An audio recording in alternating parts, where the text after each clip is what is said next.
Hello everyone and welcome to the very first episode of the all-new Lightning Cast, the official comic book podcast for Lightning Comics and Games. First real one. The first real one. We did Because one... Andy's lack of intro? Maybe I was... Yeah, right. This is the revenge. We did one before. And that is the official number 0. Yeah, it's issue 0. It's the beta test. It is the... yeah. It was testing my skills and showing pilot. off how much of a procrastinator Andy is. Yeah, this will be the actual very first episode. Hey, does this mean I can cuss again? No! No. Oh, okay. So, Jinx, you owe me a Coke. Hey, Without a moment's notice. so what we're going to do, basically, this is the official podcast of the Lightning Comics and Games. So I'm going to go around the tip and introduce everybody. To my right, we have the man of 1,000 voices, Ace. Yo. To his right, we have our local Frost Giant representative, Mike Larson. That's me, I guess. Frost Giant. It's LG. I wanted to say it. Never mind. And to LG's right, we have the man, the myth, the legend. And to his right, we have Shane Wallerstead. No, I'm kidding. I'm kidding. Hello to you too. And to Shane's right, we have me. I'm Batman fan Andy. So those of you are not in the know, that's a circle. Yes. Kind of a rectangle. If you were following along at home, you should be able to figure If it you're out. watching NASCAR, it's real easy for you to follow. They're making a left turn, though. It's true. Left turn, yeah. 4 right turns gets you back where you're going. After 4 right turns, you gotta know where you're. There you are. So what we're going to do on this show, we're just going to talk about comics, we're going to talk about games, we're going to talk about whatever we feel like talking about that's related to geek stuff, and I hope you guys enjoy the show. So first off, we're going to start with talking about comics that we've been reading lately, stuff that is new, stuff that's not new, just whatever we've been looking at. Let's start with Michael. Michael, what are you looking at today? Today I'm looking at the graphic novel for Naruto, number 55. I will definitely have to say the series has picked up exponentially since about 4 volumes back. Is this a new one? This is the newest one for the English distribution, yes. Got it. What they cover in this one is they're in wartime with this, and if you haven't been following Naruto, if you're not a fan of Naruto... well, LG's already on top of that All these one. words were used in a sentence. They're going to war for the tailed beasts. What are the tail beasts, you say? Why, let us explain. That's a long explanation. So we'll skip it. Okay, Yeah. They are gigantic monsters with multiple tails that can mess everything up. End of story. Basically, A what walking natural disasters. Cool. Oh, and so you got these guys trying to harness this power. You've got one crazy man named Toby who's trying to get all of them, combine them back into one giant beast and make himself a god. And in this issue, they definitely cover how exactly the war is going to go down. They have a lot of resurrected ninja from the past. So in other words, people you thought were dead have come back. Oh no, It Dragon sounds Ball like Z something syndrome. that's been... Wait a minute. Somebody that was dead in a comic book came back? Yeah! Da-da-dun, da-da-dun. No, Doodle-doodle-doodle. and basically it's a lot of heartfelt remembrance. And you're going to see Zabuza again. Which was badass. Basically, to sum it together, they resurrected a bunch of dead ninjas, and they're going to have to duke it out against these dead ninjas. Again. Again, for the second time. But if you're a fan of Zabuza and want to see Haku again, this is the time to do it. If you wanted to see Chio again, Hell, Salamander Hanzo makes an appearance. Yeah, we see him for the first time rather than a brief intro. Yeah, you actually get to see some cool stuff. You get to see the samurais in action. Everything, it's all leading up to the final events in this war. And it just gets better and better as it goes along. Far out. I'm very satisfied with it. And also, the Seven Swordsmen of the Mist are a bunch of jerks, but they're awesome at the same time. Any questions from anyone in the crowd? You know, I really don't ever read manga at all. Oh. I mean, obviously I've read Bat manga, but that doesn't really count. Yeah, well, to each their own. Is there Bat manga? Oh yeah, back in the '60s during the big Batmania explosion because of the TV show, Batman was really, really popular. Well, the reason I ask is I know that actually Marvel does have some of like Spider-Man manga and all that, but I didn't know DC had manga. Back as in well. the '60s, there was they did some original Japanese manga for Batman. It's one of the only original Batman stories that's created and owned overseas. And just recently, there was a Batman manga called Death Mask, which I guess was pretty good. That I haven't looked at. I think that's what it's called, Death Mask. Is it done in like traditional manga style, like Japanese art? Like right to left eyes kind of thing. Yeah, the usual. Not all of its cutesy eyes. Batman with cutesy eyes would be really weird. I am the Knight. Well, I can't see, but I'm the Knight. I am the Knight. Don't worry, I am not dizzy. I am just looking regular. Apparently, when I cross the border from from America to Japan, my eyes get much larger. Well, no, it's the soul. It's the sonar lenses. I see all criminal. It's the pressure. There's a pressure differential in the island of Japan. Didn't you know that?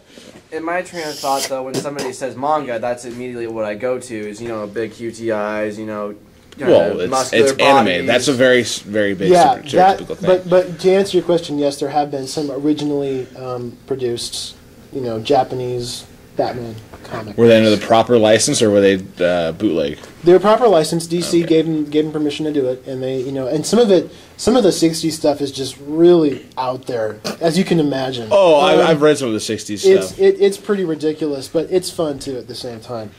So up next for what we're reading this week, let's talk to Mr. Wallerstead. What do you got for us, sir? Well, I just got done reading Green Lantern #7. It was a bit confusing to me when I was reading it. One of the things that really confused me was a character named Black Hand is actually an Indigo Lantern. Now, if you're not... Is that the same Black Hand from the Blackest Night comic? Mm-hmm. Yes, it is, actually. So, is he Indigo Hand now? Is that the deal? I guess so. It's kind of black and blue. For those who don't know what went on with the whole Indigo Lantern thing, in the Blackest Night arc of Green Lantern, there's all sorts of colored lanterns. The Power Rangers, essentially. It's the veritable rainbow of lanterns. Yeah, each one representing, will, love, all that. Compassion. Indigo just seems to be like going way too far because you have your basic colors, you have your blue, green, and then it's like indigo. I'm like, I'm sorry, you're into the realm where if there's an eggshell lantern, if there's a magenta, the magenta lanterns coming this summer, the off-white lantern. Or I was like, look up at the sky, it's a blurple lantern. A blurple. Wait, what color is that? Puce. It's a puce lantern. What do you represent? Nausea. Heliotrope. Anyways, back to the story. It seems like Hal Jordan is actually wanting nothing to do with the Lantern Corps, and Well, think about it. Every time he saw the movie becomes too. one of the lanterns, they kick him out. It's like, you get the hell out. They keep kicking him out for stupid reasons, so of course. and then towards the beginning of this book, Sinestro appears before him, still a Green Lantern, trying to convince him something's up, we need you back. Hal says no, and they get into a big fight, and Sinestro gets captured by the Indigo Lanterns, and that's when you find out Black Hand is actually one of the Indigo Lanterns, and then... So he's been saved or something. Yeah, he's been saved, and there's somebody, and Sinestro will be soon saved too, and that's where it ends it there. I always liked the character of Black Hand in the Blackest Night. I always thought he was like a really interesting because remember at the end of each of the Blackest Night issues they had like a little bit of backstory about him. Yeah, I thought that was really interesting stuff, and I was into it. The other thing you missed on is the fact that Carol Ferris put Yeah, the I was Star gonna the ask Sapphire ring back on. Yeah, so she is Star Sapphire. Yeah. I was kind of confused at that. Yeah, But she was, and then she gave up. He had the power taken away from her, but she still held on to the ring, and she put it back on. It's like, welcome home. Yeah, it's close. Wild.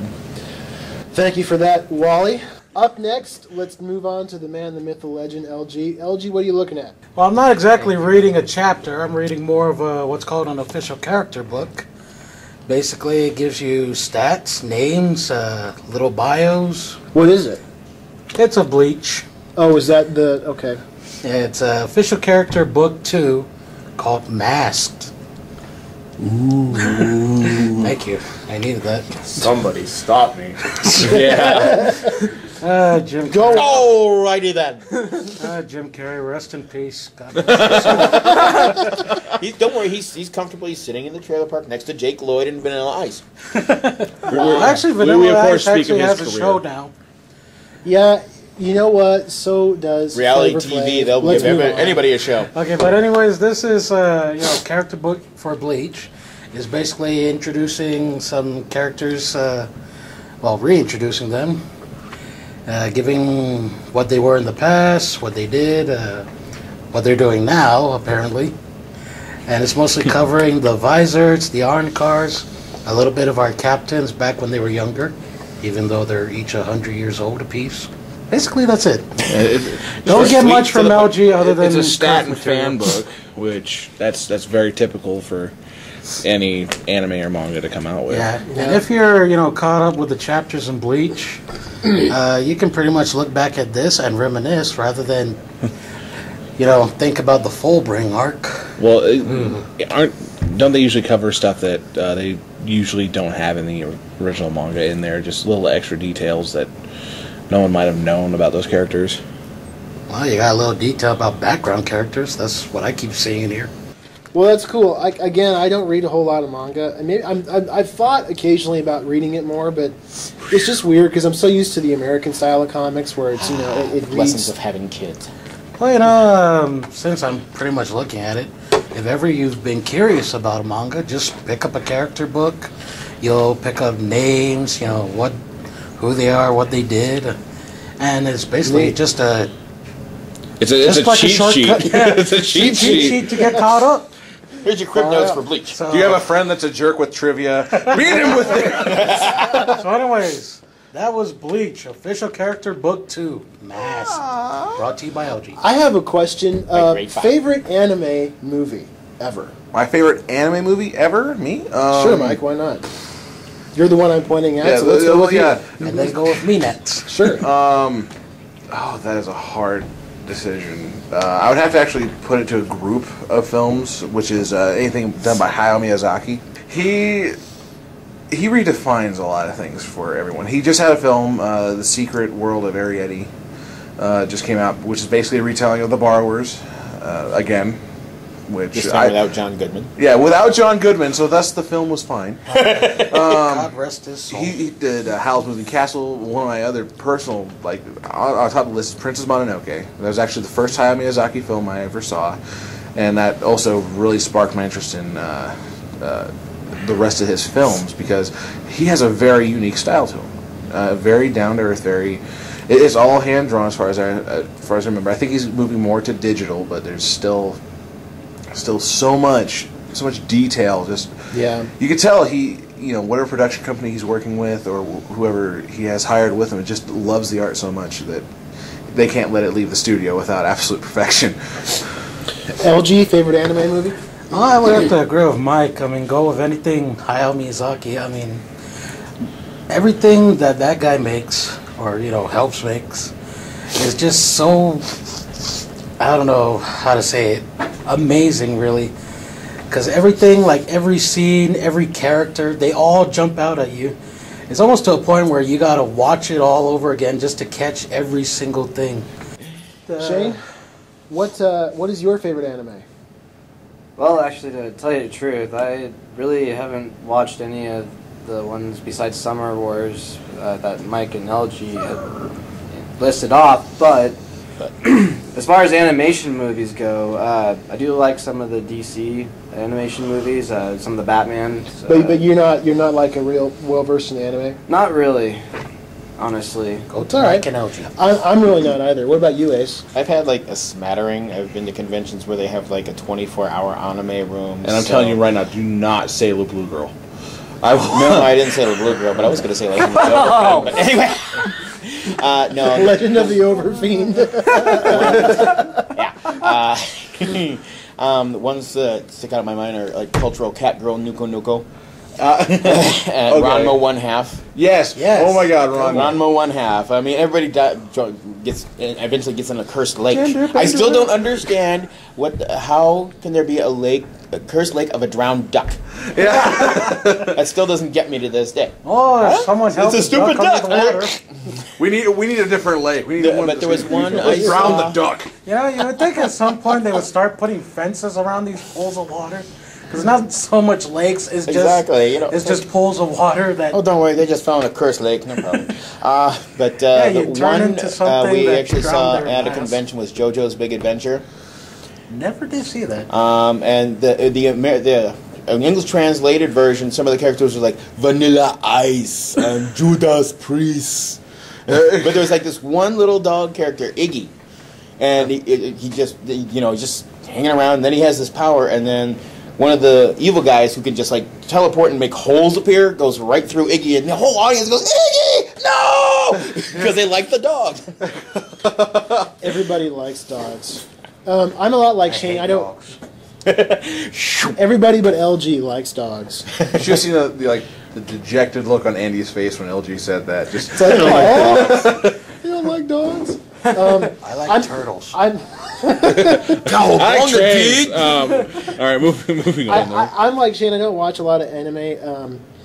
The best anime movie I've ever seen was probably Grave of the Fireflies. Oh my God! You want to talk about depressing? Oh, It was really depressing, but man, it was awesome. One of the ones I It's saw. awesome to be depressed. Pretty much. No, that was so sad. It was sad, but as you got to appreciate the strength. Of The truth in that too. I mean, Yeah. absolutely. The most fun anime I've ever seen. This is kind of a weird one. I watched it like 5 times. Steam Boy. I watched it like 5 times. I was like, "This That's is like not bad, This is a pretty awesome movie." Steam Boy, I believe the character design is very Akira-like. If you've Yeah. ever seen Akira, I haven't seen I believe it's Akira, by the actual. but I think it was the same guy. Yeah. Who did Akira. And I'll tell you, as soon as Patrick Stewart voices the old man in the American dub. So I was like, Sour number 2.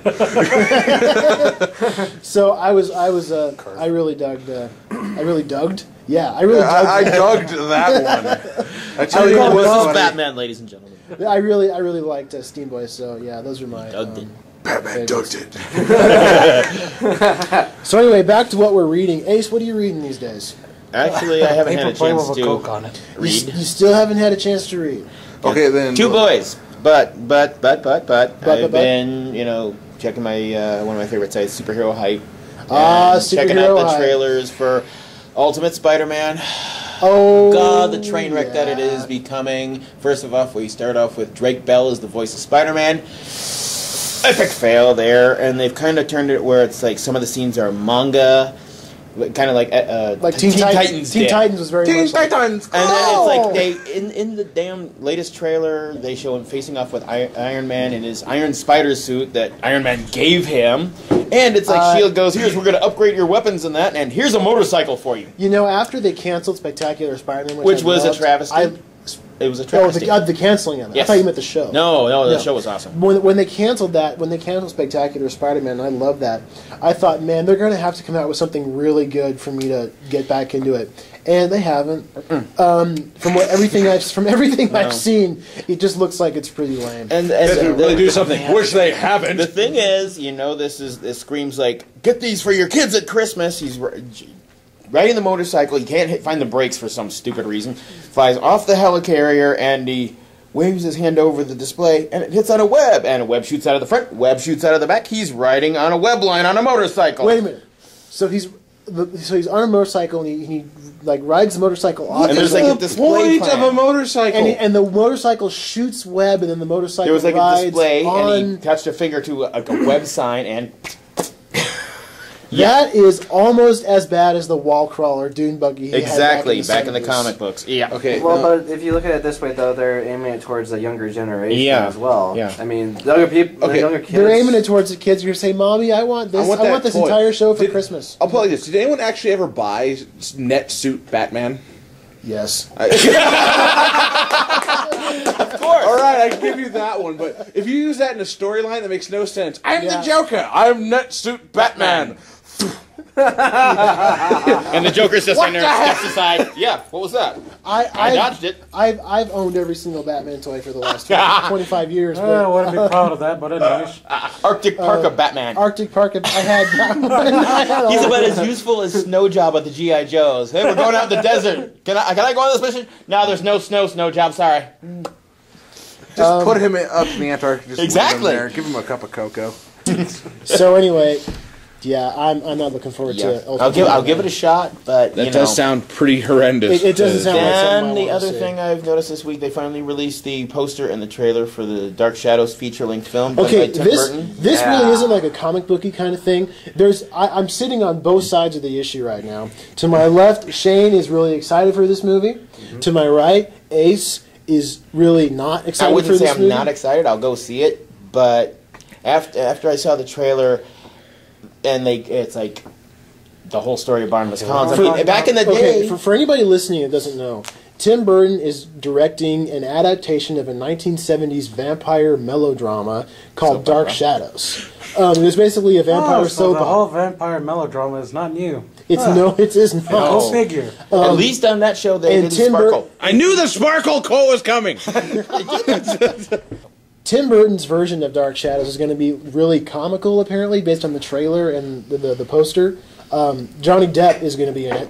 Oh my god! Big surprise. Oh yeah. And so is his wife, Helena Bonham Helena Carter. Bonham Carter's gonna be and in it. Michelle Pfeiffer, who we Are we worked talking with like on Batman Dracula Returns. Dead and Loving It weird, Well, or is it? it's not quite, you know, not Brooks. Renfield, you idiot. Yeah. But there's a lot of like really like silliness in it, and it's very different from the show. Even more Shane, campier than the show. Shane, tell us why we're wrong. Well, after seeing previous Tim Burton films and how Alice in Wonderland turned out, it's like, I mean, Dark Shadows is a great show. You don't know if this is going to be a great movie or not, but it's just exciting to see that they're actually making more movies from the 70s TV shows and putting them on the big screen, such as this one. Right. Coming this summer, That girl, the motion Jay picture. Hooker. Well, Oh seeing, goodness. seeing pictures of Barnabas Collins, years. it really, he does have a resemblance to the old Barnabas, except less wrinkles, but... And he's also got really white skin. Yeah, he's more pale Yeah. than More Barnabas face Collins cream. originally Well, was. which is common in Tim Burton films. I mean, you look at Batman Returns. You're right, and you're you absolutely look at right. Okay, Alice. all Tim Burton films are literally devoid of sunlight. The only Come on. sunlight in a Tim Burton movie Remember is that really that tall is the guy? desert where they had the sandworms and Yes. beetles. That's about it. And So- still, he was pale. So Dark Shadows, Kinda dead. I mean, by itself, it actually looks like it might be kind of entertaining. Yeah, But as an adaptation of the TV show, it doesn't really do it for me. But you never know. I might check it out. Honestly, in terms of Tim Burton movies, I'm much more excited about the remake of Frankenweenie. Yeah. Now explain to me what that is. I've heard hype about it. but- Frankenweenie was A a short? movie, was a short film that Tim Burton directed back in the mid '80s. That was before he did Beetlejuice and Batman, all the ones that made him really big. It was this really short film about this boy who uses Frankenstein-like technology to bring his dog Sparky back from the dead. They got Yeah. run over. Make him better, stronger, faster.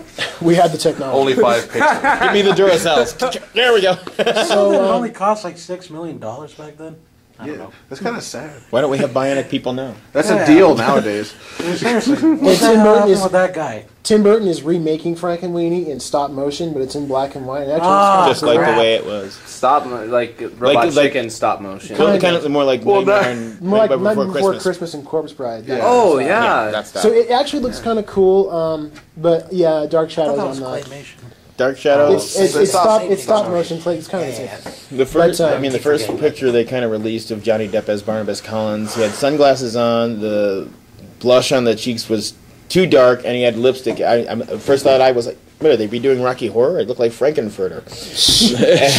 But it's not that I'm going to diss the movie by the trailer. I'm just saying it just screams "Love at First Bite" with George Yeah. Hamilton, It really does. because he So- goes, "What year is it?" 1972, and they go, "Lava lamps and vans and we'll get the horses. We don't have horses. We have a Chevy." Yeah, we'll see how it turns out, but I don't have very high hopes. I have seen nothing on it, so I'm interested to a degree, but really, vampire stuff is It's so kind of overdone. It's getting So kind of getting played tired out. of them. Anyway, So here's what I've been looking at this week. I picked up. Shockingly, I picked up a Batman comic. I know. I know. It's been so long. You liar! Unheard of. You wouldn't think that because it's me that I would do it. No, but I can't believe in that suit Batman actually did that. oh, I can see the Facebook comments now. So this week I picked up Batman and Robin #7. So if you've been following this book, you can you'll know that by this point in the story, nobody, the villain, has kidnapped Robin, and he's beating him up over the microphone to Batman. Meanwhile, the mysterious and totally awesome Batman is on his... I'm sorry. That's how it sounded to me. Meanwhile, back at Wayne Manor. keep going. So Batman's on his way in the Batmobile / Tron cycle to get... What? He has a Tron cycle now? Look, if you look at the Yep, title that's a Tron page, cycle. he's basically driving. Does he a park Tron it to vehicle. so it turns into a rod? Well, hey, less left turns are a lot, sharper and easier. Yeah. So anyway, nobody's beating the hell out of Robin, and Batman's just about to jump in. Batman crashes the was Batmobile through the wall of this boat where nobody's beating up Robin, and then / the Batatron. Oh, this The is Batatron. really an Damn it, awesome I'm in the villain. wrong place. Who the hell's kicking my ass? Nobody. get it. Oh, look, the And audience. then I think it's on page. Let's see, 1, 2. Nobody 3, just broke my 4, legs. 5. On page 6, there is like one of the greatest splash pages I've ever seen in Batman. I want this to be a poster where Batman rises up out of the Batmobile and he just looks displeased. You With the- popped my tire. So with the anime eyes. Batman don't and have a Batman and spare. Nobody beat the hell out of each other. They get into this big epic fight.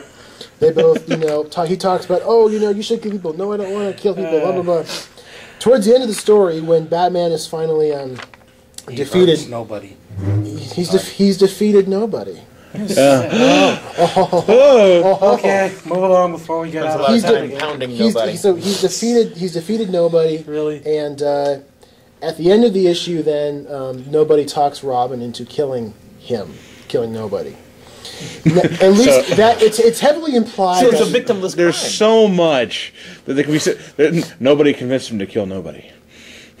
we could go on like this for hours. Exactly, that's what I'm saying. It's pretty Move along, heavily. damn it. It's pretty heavily implied at the end of the book that Robin has killed this guy. Even though I suspect that by the time we get to next month, it won't be that way. But overall, I thought it was a pretty good ending to this first story arc for Batman and Robin. It's been a pretty good book so far. I quite like it. It's not as good as Batman, obviously, which I'll cover next week when it comes out. Yeah. But it's been pretty good. I've enjoyed it, and I look forward to seeing the next issue to see whether or not Robin actually killed nobody. I didn't even laugh. I saw it coming. Yep. Nobody saw it coming. Nobody saw it coming. Yeah. He's a really stupid villain. Where's the in that body? way. Nobody's back there. There's nobody in the study. Like I said, they use the same joke in the Odyssey, and Yeah. Yes. So it's the definition of a very old This joke. was an ass. yes, nobody cares. I So- get it. Yeah, I liked it. What new 52 books are really good right now? I can say Justice League. Can you? I can't. I can. Okay. Surprisingly, Aquaman. Aquaman is like really awesome, and I like. They actually gave him his balls back. It's funny how.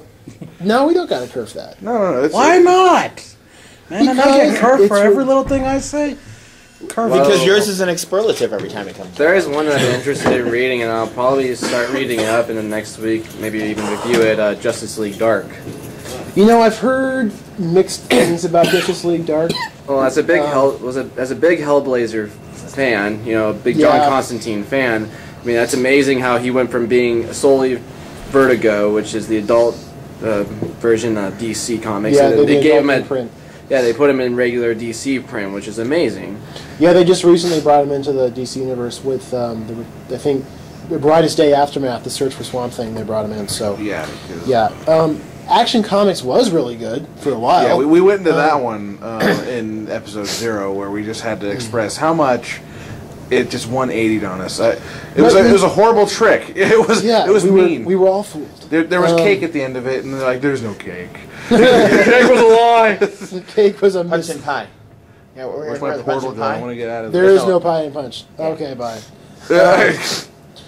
But Aquaman has been really good. Like, I'm surprised that Jeff Johns has managed, and he's writing so much stuff right now. He's writing Green Lantern, he's writing Justice League, he's writing Aquaman.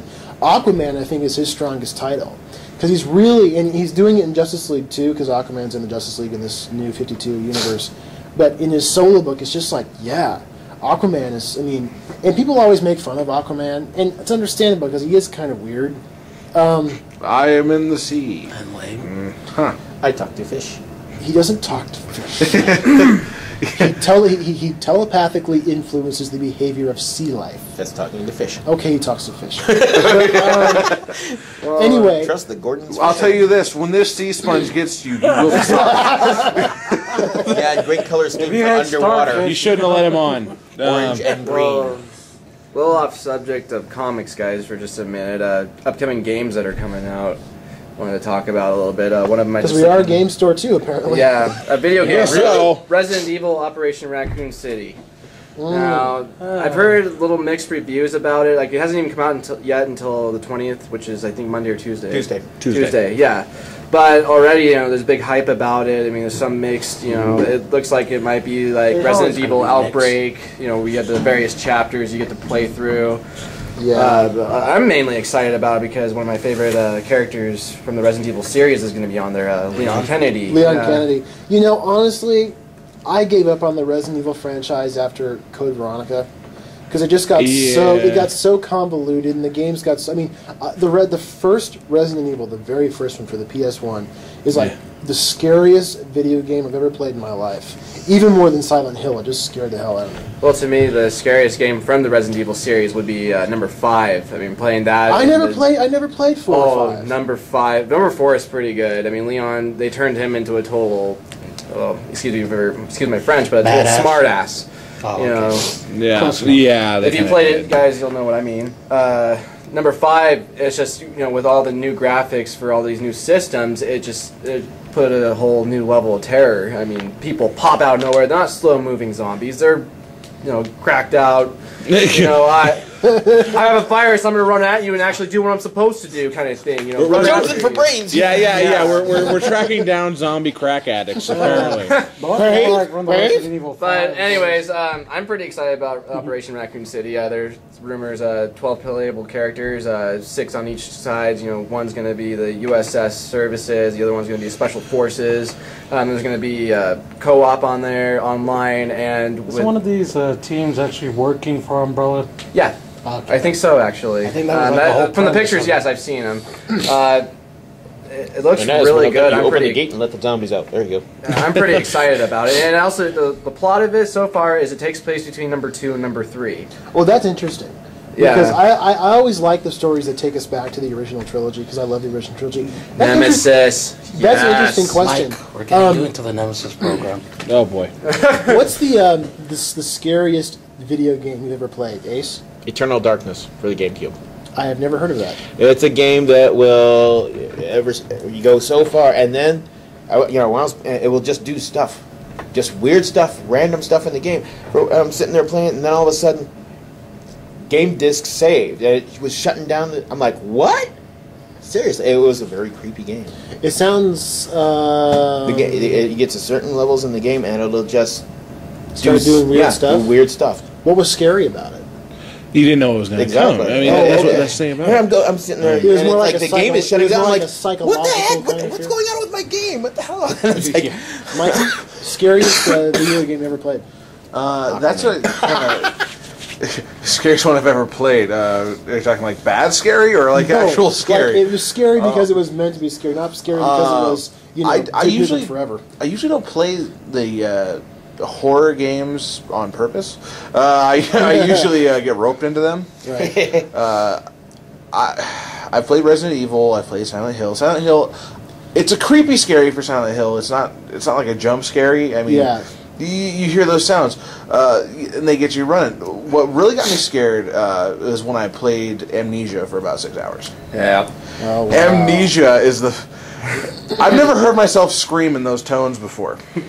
Okay, if you get interested, anyone who's listening, go on to YouTube and look up amnesia videos and amnesia reaction videos, because you're basically playing a guy who's lost his memory and he's wandering around in this madhouse. Well, it's a laboratory basically, and you have no weapons to defend yourself with. You have to try and avoid these monsters, and some of them are invisible, some of them are they can only run on water. So, and to get through the puzzle, you have to go through the water. It's so mean. It's so mean because you're like, I imagine myself like in the game on top of a barrel in the middle of the water where you know there's something evil lurking around and there's nothing you can do. You have to listen for the footsteps of this monster in the water at the right time. If you ever get a chance, look into these things. Like I said, I've never. It sounds pretty intense. It's a chase game if you've ever had it. I mean, it's. Wow. It's worse than Tag. LG, scariest video game you ever played? I can't really say that some of these games are scary. I've never even found the Resident Evil games scary. Really? I've only played a couple. I guess, I don't know, I've never played like any of the first three all the way through. I have played some of the like crappy sequels that are... there was one... Like Survivor. Yes, that was one. Yeah. It's like, go this way, go that way. This way you have a giant spider. The other way you have Mr. X or a tyrant. Oh, or this way you have T. But I would say that my scariest game moment was when I played... I had just gotten a PlayStation for the first time. The PS1? Yes, PS1. And I played Dino Crisis. Yes, I do. Oh, like Dino Crisis. And I'm pretty sure you people already know which scene I'm going to mention. Oh my god! I remember the scene because I was actually at your house when it happened. Were you at my house when we were playing it? Yeah, on the Dreamcast. Remember? Oh, this? the Sega Dreamcast. Go LG. I know exactly the scene you're talking about. Okay. Remind me. It's been a long time. Oh, since I you'll played know it. exactly when he says. Like I said, my first PS1, I didn't know that if you did certain things, the controller was going to vibrate. So, anyways, or shot. Okay, I did not want that to be taken that way. Doesn't But need anyway, glasses to read I that. walk into a room, there's a little dialogue, all of a sudden, big crash, loud roar, the controller's shaking in my hands, and I'm just going, ah! Oh, the T-Rex. you're just walking Yes, down the the hallway T-Rex. and the T-Rex comes through the window. Oh my god! No, it was like, you go into this office, you talk to this dead Yeah. guy, all of a sudden, the moment... Guy. Well, How are you today? You talk to this guy who's dying, that's what I meant. You talk to this guy who's dying, then the moment he actually does kick it, he's dead, no breathing, bam, and crashes this gigantic I remember monster. that now. That you needed a clean pair of pants after that one. Just Like I said, my brown pants. I didn't know of anything of like, what do they call the thing that causes it to vibrate or something? It's just the Rumble Pack. for Yeah, the old- I didn't for the know old they did PlayStation. that. So pretty much, It was really new back then. You Yeah. know, they had just introduced it, so that was. You got to wonder how that actually came into being. It's like, how can we immerse someone into the game further? Let's shake the controller.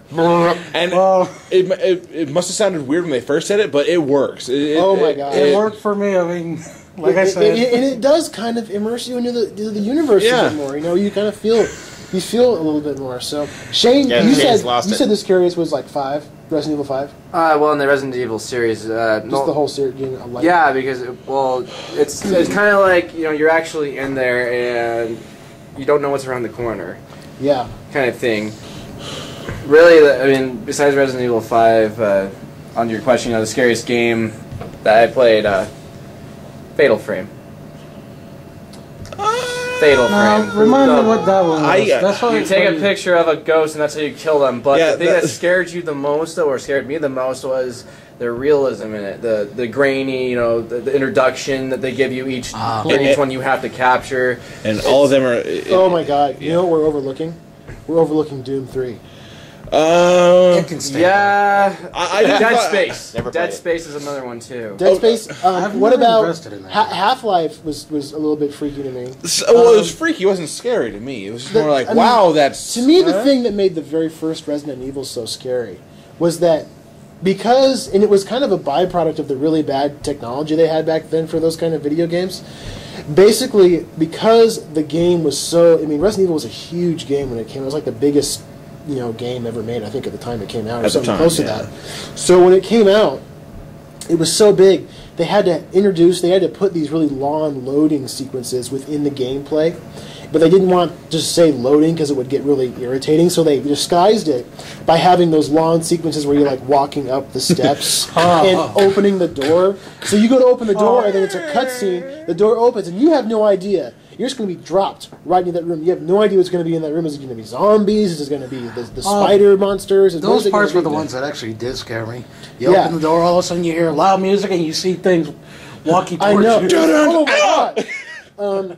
The original Doom scared me actually because it was one of the first It was the first computer game I ever fell in love with. Was Doom, the first Doom, and it was one of the first computer games when it came out to play with like lighting. To create atmosphere, and there were rooms that were like dark, and you couldn't see the monsters, but you could hear them around the corner, and you would just see this fireball coming at you, and duck out of the way, but you jump into another monster. That really freaked me out. Silent Hill, the first time I played it, it was like suffocating. I was holding my breath the whole time, and then when nothing happened, like it did at the end of Silent Hill is a game of like just wasted suspension. Everyone who's played it knows that feeling when Pyramid Head is in the room and you're like, no, don't come near me, no, and you're trying to avoid him. Oh yeah. Oh my god, And I like how, again, the playing with the lighting, you can only see a little way ahead of you. Yeah. But you could hear things coming at you and these weird creatures, and you had like, what the hell is going on? That was part of Eternal Darkness as well. Really? It'd be like you're lighted around you and the rest of the room is dark, but you see dark shapes moving in there. You know something's in there. And then the game will screw up on you and like, what the hell happened? Since we're on the subject of games, any favorite game that's come out so far, or what? Guess what mine is? Let's see. City or Asylum? Arkham City? City. Arkham City, when I got done playing Arkham City, and I don't want to spoil the ending for anybody, but it was the first time in my life I'd ever played a video game and was like emotionally touched by it because it was the story was so good. I mean, I'm serious. The story was so good. I know the feeling though, but And of course the gameplay is fantastic. I mean, there's nothing better than sneaking around the shadows and hanging off gargoyles, picking guys out of the darkness, which is always fun. But Arkham City, I love that. The first video game I ever loved was Doom and Super Mario World. I love Super Mario World. That's kind of like where I really wanted to go. Like, what's your favorite game of all time? Mike, favorite game of all time? Oh, You've played a few. I've played quite a few. That is actually a very hard question to answer. How about what was the first video game you fell in love with? First video game I ever fell in love with, Mario. Which one? The very first one, Super Mario. Super Mario Brothers? On the NES. My dad picked it up. It was the Duck Hunt combo. Yeah, the Duck Hunt combo. Yeah. Everybody had that. Oh, and my dad had a problem because he would play the game and get beat by Koopa at the time. First castle. Bowser. Here comes my... It was Koopa at the time. What, you're on level 7? Yes. It's been a long time. Bowser really didn't make any appearance or any name change until about Super Mario World or anything like that. Interesting. I didn't know that. No, actually, no, it was Super Mario 3. Was it? I believe where the name changed. But anyway. And he would get beat. It was like, okay, Mike, it's your turn, and I'm the one in like 7th castle by the time he would actually be able to play again. My friends hated coming over to my house because like we would have everyone knows this rule. It's like if you die, hand the controller to your friend. That's like a common rule for everything. I mean, Yeah, that's a common rule. Yep. My friends hated it because they would get to me and no one would touch the controller for hours. I'll tell you, after about the 3rd or 4th time of, sorry Mario, your princess is in another castle. I'd be like, I will punch you in the face, you little... Tell me which castle it is. You know which one it is. Clearly you know, because you know it's not this one. It would turn into an interrogation scene. I'm going to hold these batteries and the controller hostage until you tell me! I will I'll put you on hold a you above this pizza. lava pit, I swear to God. Shane, favorite video game of all time?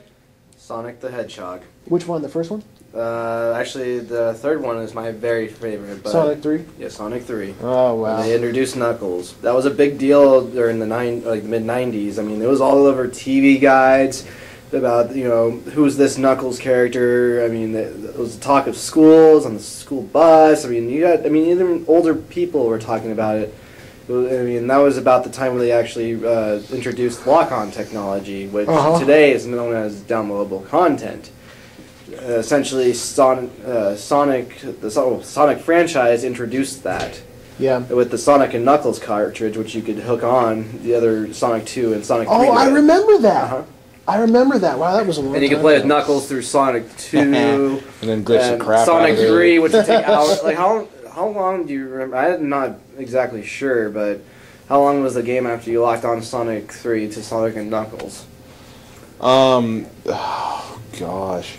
It was pretty long. It was a pretty really big expansion change. Especially for back then when video games were usually like you could play it in an afternoon and be done if you were good. Yeah, nowadays you just can't do that anymore. Yeah, I felt so cheap, getting the cartridge for Sonic and Knuckles and plugging in Sonic 2 into it and just Knuckles climbing up the walls. I'm like, this takes all the fun out of it. I like, being Sonic, but it introduced a new level of fun, but I felt like I was using a Game Shark. And that's kind of a cheap feeling to me at times. Well, there is some things that Sonic could do that Knuckles can't. That's the thing, and that was the thing with Sonic 3 is, or Sonic 3 and Knuckles when you locked it on was there's some levels that had strengths for Knuckles, but others that are strengths for Sonic. So. Ace, favorite video game ever? Well, let's go back to the 80s. All three of them, all three produced by Don Bluth: Dragon's Lair, Space Ace, and Dragon's Lair 2 Time Warp. I feel like I should know those, but I don't. They're the ones that introduced the big, new popular thing, the Laserdisc projector. Big ass disc, the size of an LP, and how many people do you actually know still have a Laserdisc player? And there was very few movies that came out for it at the time, but now they've converted them all to DVD, and I own all three. If you didn't have on the DVD. word Spielberg or Lucas on the back of the case, it wasn't on Exactly. Laserdisc. If you were good at it, like I got, where you just go, okay, I can go through it with all lives intact to the last move, but you want to see the death scenes, you just go, okay, how's he going to die this time? Crazy. Oh, yeah. Well, guys, we're out of time. So, LG Should we tug on our ear now? Favorite games. didn't you talk about You it? didn't talk to LG. No, I brought up the subject. Oh, LG, what is your favorite game? Question mark. Question mark. Same Well, I back don't know. time, same back I was channel. not really a gamer all the way, back then. I only started playing games around I would say the PS1 era, PlayStation. I feel old.